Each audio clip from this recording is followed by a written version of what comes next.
I've always been of the mindset that you can't make New Year's resolutions on New Year's Eve. Why does there need to be an element of planning? Because without planning, I mean, that's the foundation of intentionality. You can't ride on the coattails of someone else's loss, hoping it's going to get you their success. Or even their insight from that failure, I think, right? So like if you just copy something and fail. The insight is everything. I think the buy-in from your heart on going out and losing on your own is a lot different. You have to contextualize wins with losses.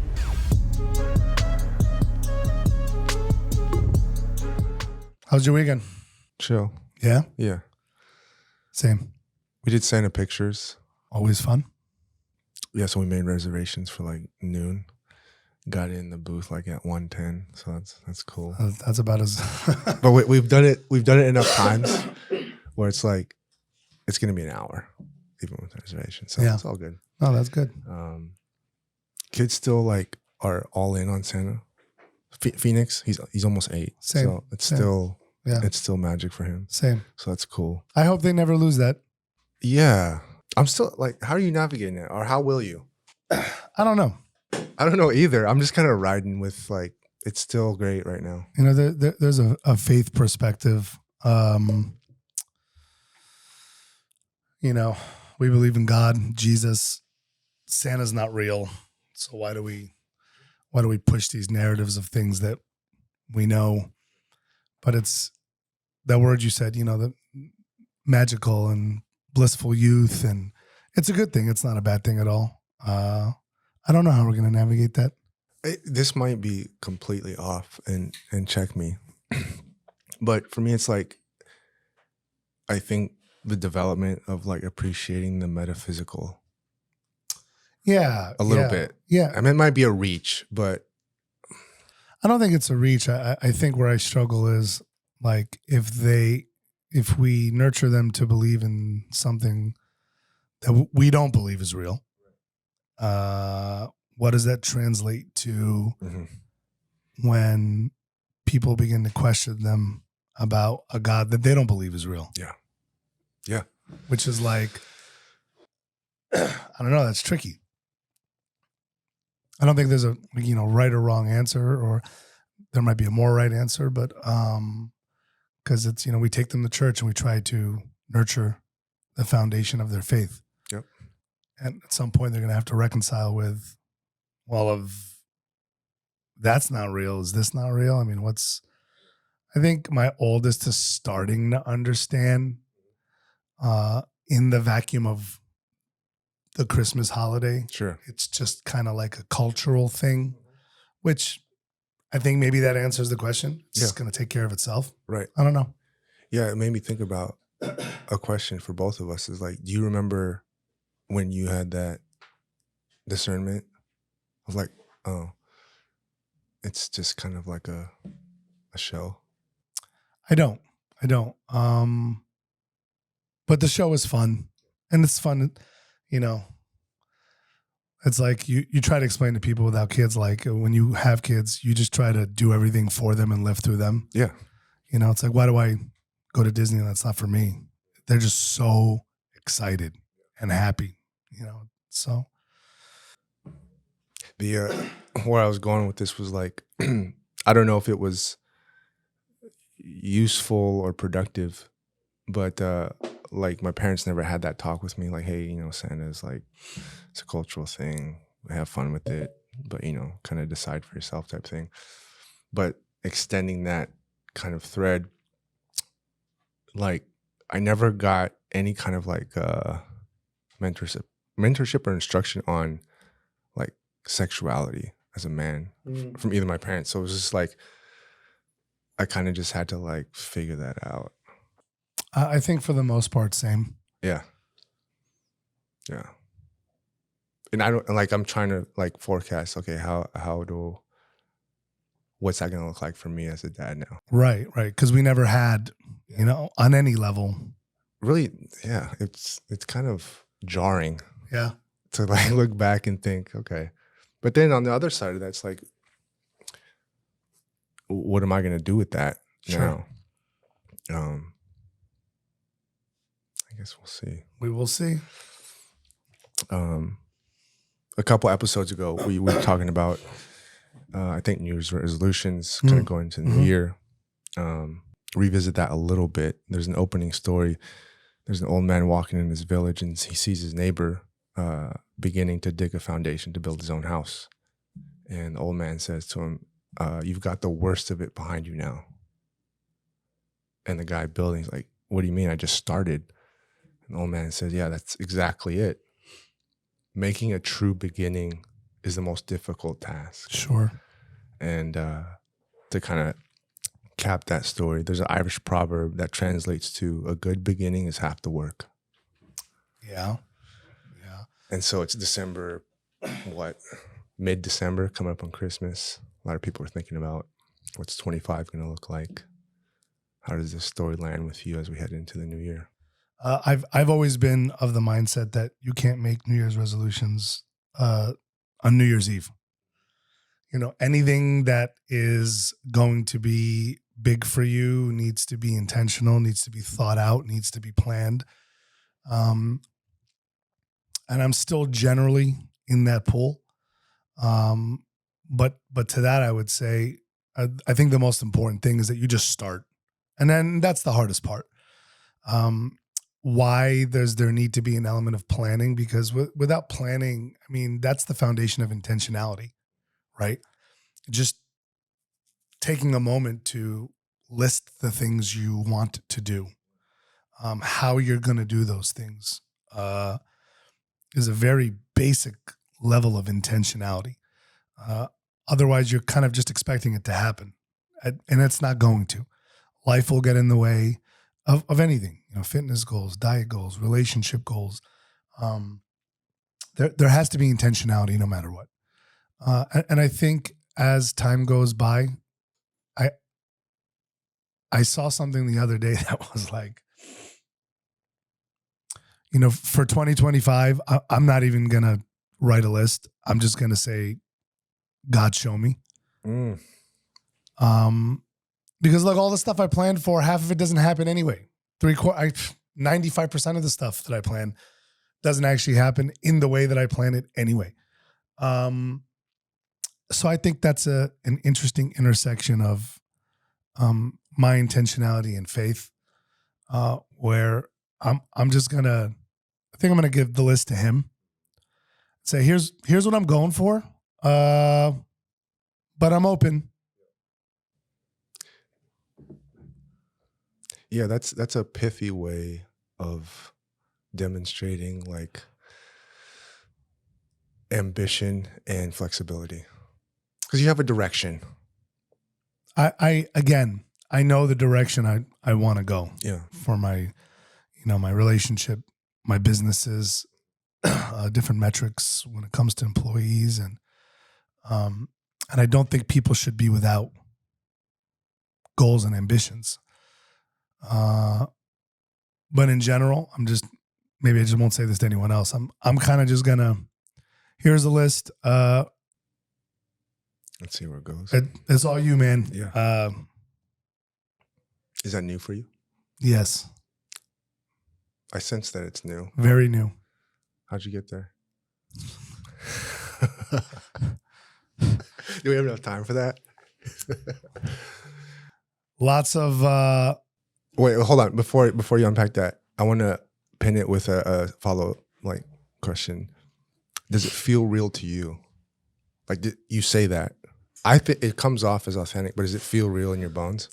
This is gonna sound crazy, but before I saw that video or whatever, I mean, I just replayed it over and I was like, this is like a 5-second video.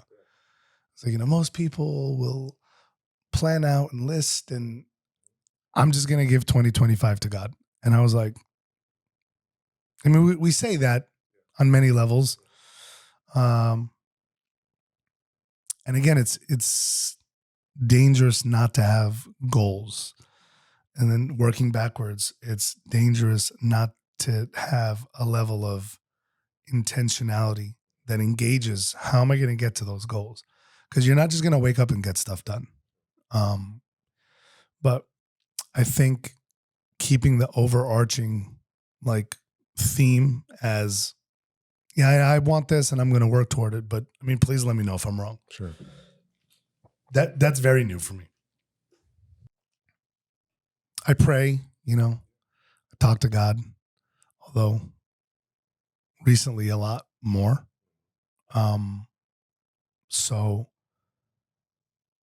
I think I just want to make an intentional effort to kind of have him lead the way.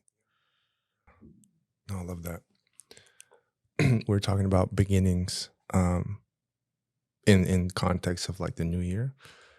I wanted to see what your perspective was on, I think there are like thousands, maybe millions of beginnings. Mm. I mean, if we back into like, you can begin every day. You can begin every Hour, moment, sure, yeah. minute. How does that fit into a busy life? Family, running companies, taking care of yourself. Do you think about it in like days, weeks, months, years, or beginnings more like quarterly? How do beginnings in your life take hold? I think the main ones are the year, right? But I think there's a danger to that because, I mean, that's 12 months. A year's a long time. And that's what frustrates people, right? So like, they'll start going to the gym. 3 weeks later, they fall off and they're done. They're like, I'll get to it next year. Or October, November, they're like, I'll make that change New Year.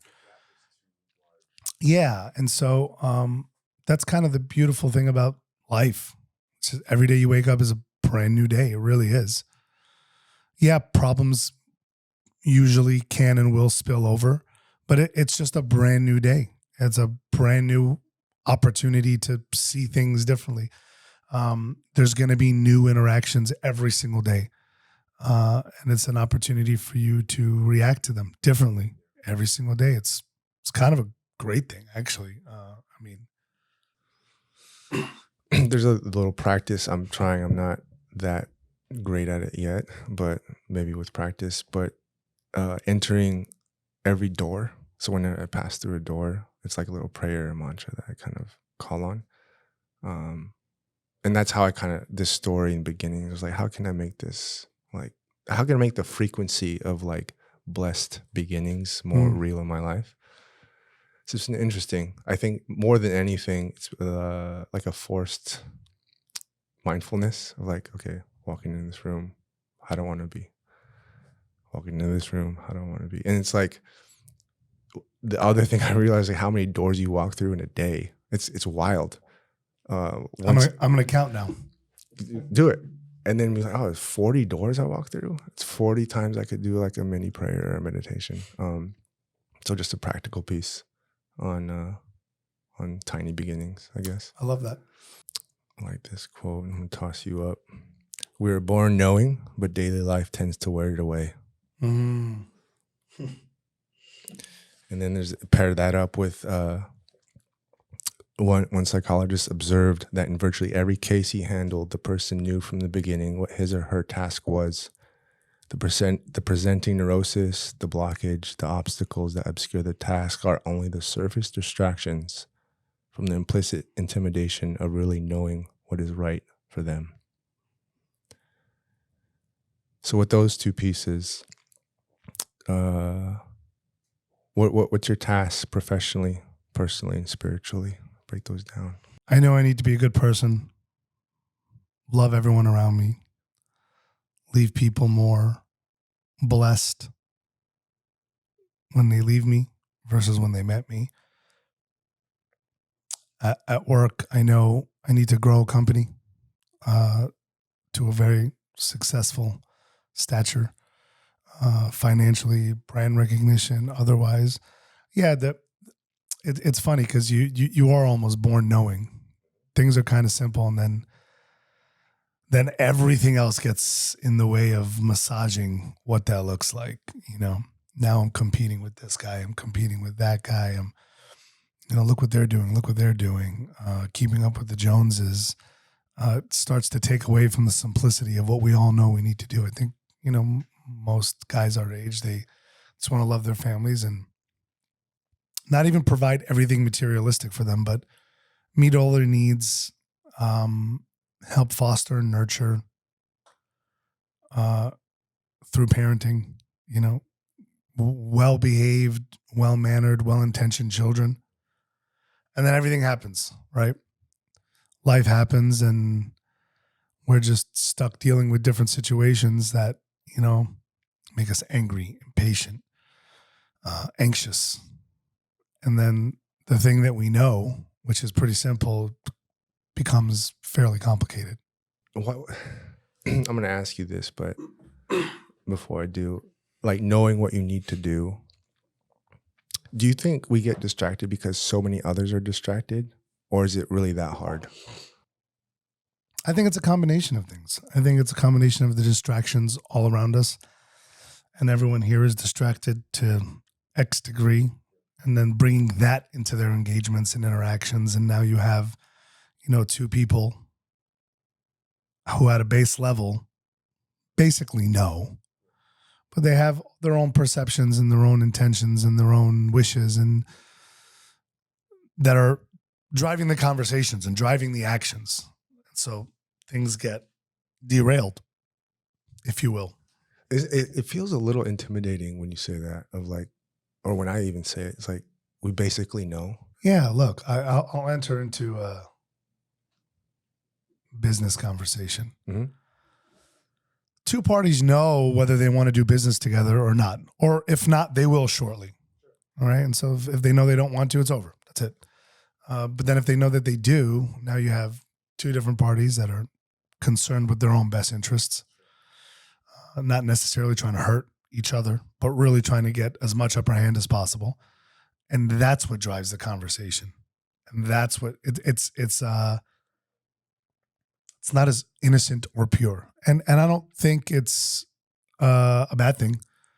And it's also not realistic to think that all of our interactions can be as pure as, like, you know what I mean? Yeah, absolutely. And so it's context dependent too, right? I think a little bit, like knowing what you need to do is going to have a different color in business, sure, than it is in marriage. Sure.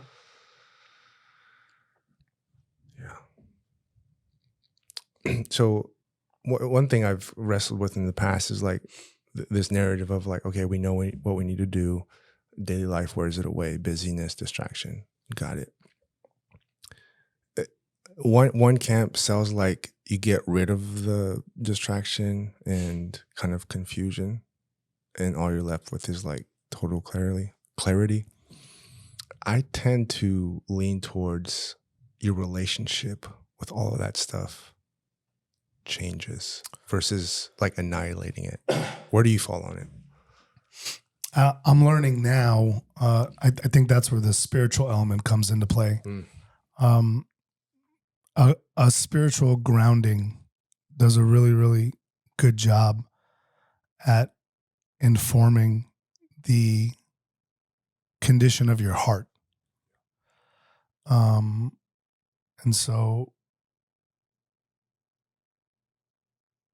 I never knew how much of an impact it had until I knew how much of an impact it had. I think in general, it's difficult to be a good Christian CEO, husband, because of everything around, everything that's pulling you in this direction or that direction. I think what I missed for a very long time is knowing where the grounding was and not avoiding it, but just giving it as less attention as possible. And that was not done for any other reason, I don't think, other than general distraction, right? But as I'm re-engaging my relationship with God, I'm starting to turn down the noise of a lot of other stuff. And that's kind of what's gotten me to the point of like, does any of this really matter? Or matter to the degree at which you Thought previously perceived it. Yeah. And not just perceived it, but like engaged with it. Sure. Yeah. Like this level of success is it. Anything beneath it isn't, zero-sum failure. That's pretty strong language. Whereas when you inject that faith element into it, and God, and what would Jesus say? He wouldn't say that. He would say, do the best you can to use the vocation that you have to help people, love people, impact people. Don't measure your your wins and losses by numbers, which is a balance, because we very much live in that world. I very much live in the world of very clear wins and losses financially, numerically. But I think it becomes a lot less important overall. It makes me think about like the right brain, left brain. Like there you have like your linear progressions, numbers based KPIs, all that stuff, and then you have like the right brain, creativity, divergent thinking, empathy centered, all that. Do you actively bounce back between those? Do you bring both? Like, do you know it's like, okay, I need to be kind of like linear here, or I need to be more heart centered here? How do you handle that? Probably more now than ever. Yeah. I was just trying to assess the situation with a person from a personal standpoint versus not.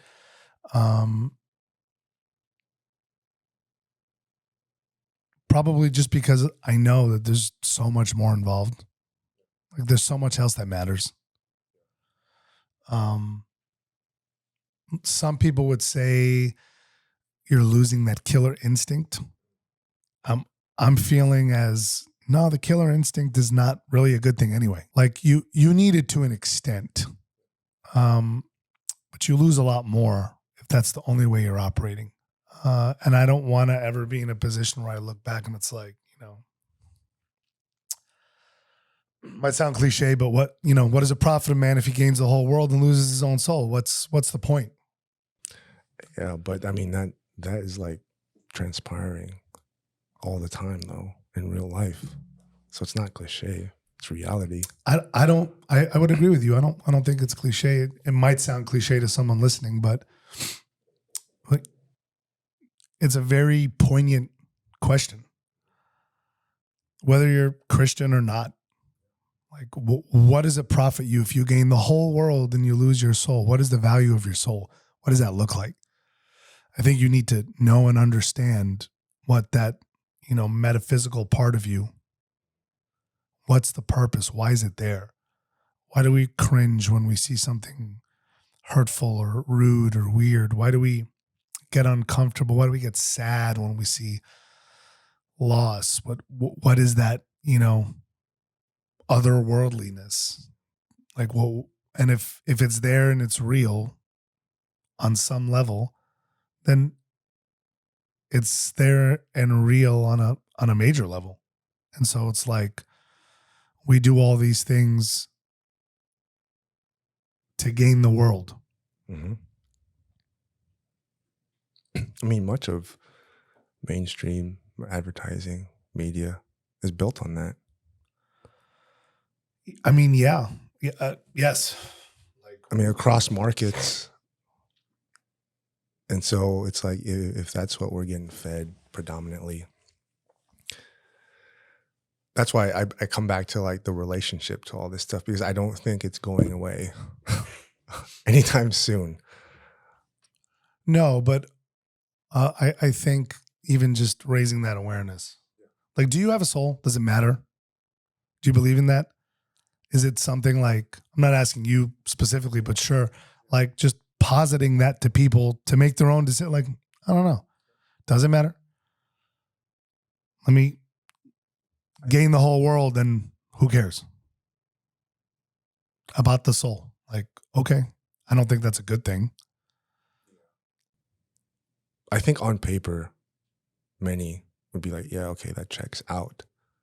But like in the applied version, just because of what we're mostly exposed to, unless you're in proximal distance or have had a direct experience of something divine, like I don't know how it gets to the tipping point where people are like, yeah, this is what matters most. I would agree with you. I think I've said this before. I have gained enough of the world. maybe not the whole world, and just been like, well, that is uneventful. Mm-hmm. There's one of the famous manager books. I think. Actually, I'm not gonna even try. But the quote was something like, "You climb this ladder to get to the top and realize it's the wrong wall," or something like that, or the view, or the wrong mountain. right. Yeah, I mean, so I think in that regard, and I think a lot of people know that or have experienced that. So if the world and all that is in it is like whatever, there must be something else. I see how you're framing it. Yeah. Yeah, it feels like an invitation. Like, you tried this. Here's something else. But that's that whole like old saying, right? It's like you can lead a horse to water, but It's that C.S. Lewis quote. If I find in myself a desire that nothing in this world can satisfy, I can only conclude I wasn't made for this world. yeah. And there's iterations of that. Mm-hmm. Mm-hmm. I'm not supposed to desire things in this world, or there's something outside of this world that I should be pursuing. I think it's an important question for a lot of people to ask. So Susan Kerr, she was the original designer of the Mac interface. She said this: "You can't really aim to build a masterpiece. You just have to think hard, work hard, and try to make something you care about. Then if you're lucky, your work will find an audience for whom it's meaningful." Yeah, that resonates with me a lot. It feels like you. It's only because, so like very early on at Alleviate Tax anyway, we were trying to copy models that worked. We were trying to copy sales techniques and poach managers and gather insight from existing companies that worked. And I found out very quickly that wasn't going to work. And so I had to pivot from that altogether and say, I don't know them. I don't know their journey. I don't know their wants, wishes, desires, ambitions. I don't know anything about. My job is not to replicate a company. You know, if I wanted to start a car company tomorrow, I could learn a lot from someone who's killing it, like Tesla. But if my goal is just to replicate a Tesla, it's never going to happen. For a lot of reasons, because the end result of that product, that vehicle, that team, that culture is the culmination of many, many, many years and successes and failures. And it became what it is because of those things. You'll never be able to replicate those exact successes and failures. And so I have a lot of respect for a quote like that. And I understand it. That just, if you can't do something you love, learn to love the thing that you're doing, and just love it. And something will happen. Something good will happen. And I know that's really, really hard because it's so abstract and nebulous, you know, for someone who's starting out a venture, to just have faith in that. But you kind of just have to. You kind of just have to believe that you're doing it because you love it and you're trying to do something really special. And in the vast population of 6 billion people, you'll find an audience. It'll find itself there. Yeah. You can answer this from your perspective and then fan out to your mentors and other execs and CEOs. Which is harder, the facing the uncertainty of building something without a roadmap, or trying to copy what's already been done? I mean, they're both really tough, but again, my experience in many different, across multiple companies, trying to copy something that's already been done. Again, you're not just competing with a product or just competing for an audience. You're competing with a a vast list of ingredients and events and hits and misses, that you'll never be able to replicate. Like everything that went into this one successful thing, a lot of blood, sweat, tears from a lot of people, a lot of input, a lot of passion, a lot of misses, specifically a lot of losses. Those specific losses informed the success of this product. I believe more than anything. So you mentioned going out and losing on your own. We'll unpack that in a second, but I kind of want to see where your perspective is on what the opposite of that might look like. Because to me, I'm assuming, I guess, a false loss of like pretending like you're being courageous or taking a risk, but not coming from a place of genuineness. Yeah. Like it's not real. Right. Yeah. You can't ride on the coattails of someone else's loss, hoping it's going to get you their success. Or even their insight from that failure, I think, right? So like if you just copy something and fail, the insight is everything. You're not going to get the wisdom or insight No. as a true failure. No. It's just, you can use a lot of things that didn't work and say, well, we know this doesn't work. We know this doesn't work. No problem. And build on that. Yeah. But the building on that is going to come with very real experiential loss. Like it's not just going to work, right? Again, for example, I want to build a brand new electric car company. I can scour the internet, look at all the negative reviews about this one and see what people don't like and take that and try to build on that. But just because you're going to attack those things doesn't mean you're going to have a win. And now there's like, again, a whole spectrum of things, company culture, marketing. Like there's a lot of things that you're going to have to engage with that you might not knock out of the park. You probably won't. That doesn't mean just because you're building on someone else's. Is that making sense? No, absolutely. No, for sure. It checks out. What comes to mind is, I think the buy-in from your heart on going out and losing on your own is a lot different as well than it is like, let me just kind of pull or imitate. And if it doesn't work, it's all right. I couldn't agree more.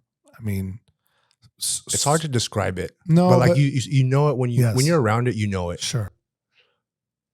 And I get that from you. And like this last year, we've kind of connected. It's like, dude, this guy's in the arena. Like that quote we had last episode. It's like he's getting wins and losses, but they're all his wins and losses. And mostly losses. And that's what's informing, again, the spectrum of, and that's how you contextualize the wins. You have to contextualize wins with losses. Like wins or successes, achievements are as much a part and informed by and a direct consequence of losses and misses. Tried this out, didn't work, but here's what we learned from it. Tried this out, didn't work, but here's what we learned. We tried this, and this out. None of these things worked. Look what the end result is. The end result is not just a product of, batting 10 out of 10, 1,000, all wins. No, that's preposterous. I think the analogy that can be grabbed onto easily is like sports, right? Like you play a game and you watch game film. Next day it's like, here's where we have opportunities for growth. And that informs how you show up the next game. I think that's both individual and collective, like on yourself and on your team, whether that's your family or your 400-person company. It's the insight from the losses is huge. Yeah. Last touch point here. St. Thomas Aquinas, philosopher and theologian, came up with the 4 idols as like a way to help people frame, I guess, the dangers ahead of losing sight of what matters. And I've seen this kind of played as not a game, but just kind of a riddle. So I'll list them, and then I'll take you through a little exercise. So the first one is idol of money, pretty straightforward. Idol of power, idol of pleasure, and idol of fame. So of these four, which one do you just completely like, yeah, that's not a problem for me? I don't even, it's light work. It's money, power, pleasure, or fame. I think more than ever now, it's just money, because I've made a lot and lost a lot. So So that one doesn't have a hold on you as much. It evens itself out, however much you make. And Yeah. so also just, a very unequivocally. Yeah. So yeah, I mean, look, it's something I'm always going to struggle with, right? But I generally understand that the best. Of those three, we have three left: power, pleasure, or fame. Power is difficult from someone in a leadership position, because you want to believe that you can exercise power. I think put into a right context, it's more influence. So power, I've also realized I can't control anything. I have no control over anything. So there's no power. Power is, I guess there was this little exercise I've heard with power, particularly like when I say this, how does it come off to you? George Basilios for Congress. not interested. So that one's done. Okay, we got two left: pleasure and fame. Pleasure is a tough one, because I think context is everything. Pleasure can just be comfort, right? It doesn't just have to be thrill seeking. And, I think one of these idols in today's society has become comfort. So it's not one of the four explicitly that you just mentioned, which is money, power, fame, and pleasure. I think comfort's in there. And through comfort, we derive pleasure. We're pleased to be comfortable. We don't want to be uncomfortable, right? If we extrapolate the rest of that, and that one's tough, because life is about, I don't want to say displeasure, more discomfort. There's going to be losses, deaths of loved ones, things will be taken from us unfairly. And so that's something that I'm kind of grappling with the most. It's not necessarily pleasure, it's discomfort. Last one is, so you're saying pleasure or comfort is the one? It's probably the one that I'm really trying to reconcile the most. And so fame is off the table too. I don't care. I don't care if anyone knows who I am. That's not. Yeah. So George likes to feel good for pleasure? George likes to be comfortable. George likes to be comfortable. That's what I'm saying. And how do I live out the rest of my years knowing that's not life? It's just not. So yeah, it's interesting because I check out the same. I pleasure is that's my jam, and it's also my struggle. I'm interested. What map or maps have gotten you there? I think working through therapy to unravel why I was feeling the way I was feeling, and recognizing that those feelings are probably never going to go away. And now I just have to cope better, faster, more aware of why that stuff is happening. And then again, like life is not this, just like life is not a journey to money or fame or power. It's also not a journey to pleasure, and vis-a-vis that word comfort, right? I'm just using the two words kind of interchangeably. Life is uncomfortable. Uncomfortable things will continue to happen. How do we deal with those uncomfortable things and not run away from them? How do we embrace discomfort? and make it as comfortable as possible. I think that's Yeah, I mean the pleasure thing, right? I mean religion, philosophy, psychology. Excuse me. It's been a debate for centuries. There's a social scientist that helped me understand this in a different light in regards to pleasure. Trying to recall it. He says uh, the destructive kind of pleasure is almost always done alone. mm, He says enjoyment or satisfaction in the light of pleasure is done with other other people people. and creates a memory. Sure. I was like, damn, That's deep. that is such a useful frame. And what does that tell you? That tells you that like you don't really have pleasure in anything by yourself. Well, it's like it's dirty fuel. It's the type of fuel that burns the engine along the way. It's just kind of like this mirage. It's not really what it is. Like true deep pleasure is in connection with somebody else, with other people, events, memories, um, which should tell us a lot about what pleasure really is and is not. Any other type of quote unquote pleasure is just ego. Yeah. You think you're in pleasure. You're probably not. You're probably lonely. Yeah, and he goes on to say, if you look at what did he reference? Maybe I'll just make one up. Like a Bacardi commercial, right? Like it's not a woman or a man in his house by himself watching ESPN reruns, drinking by himself. No, you're at a We're party. at a club in Vegas with friends doing the thing.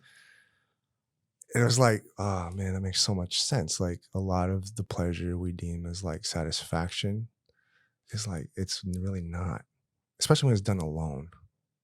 So just interesting frame on pleasure because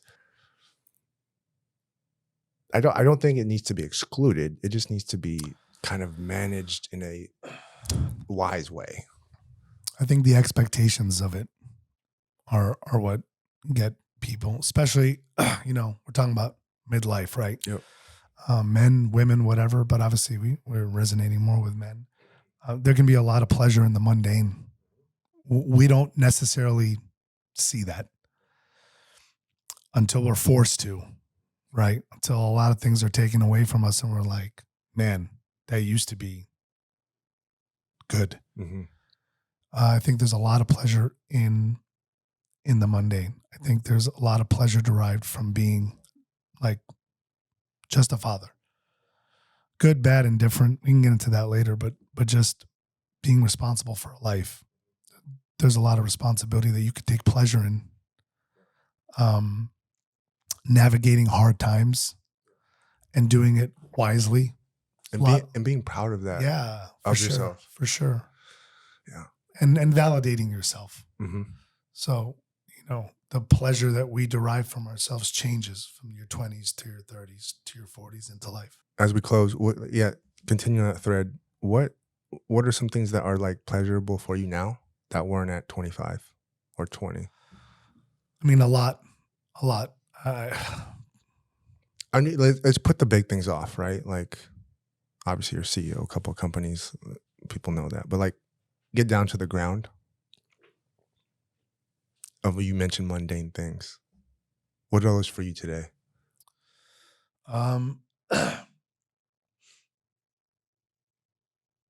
It's been a while, but just taking a walk on the beach by myself.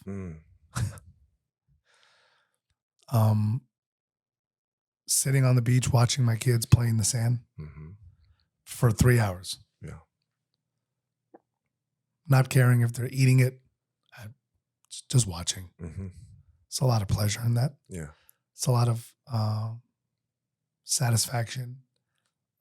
It's a lot of love and appreciation because they really are special moments. Yep.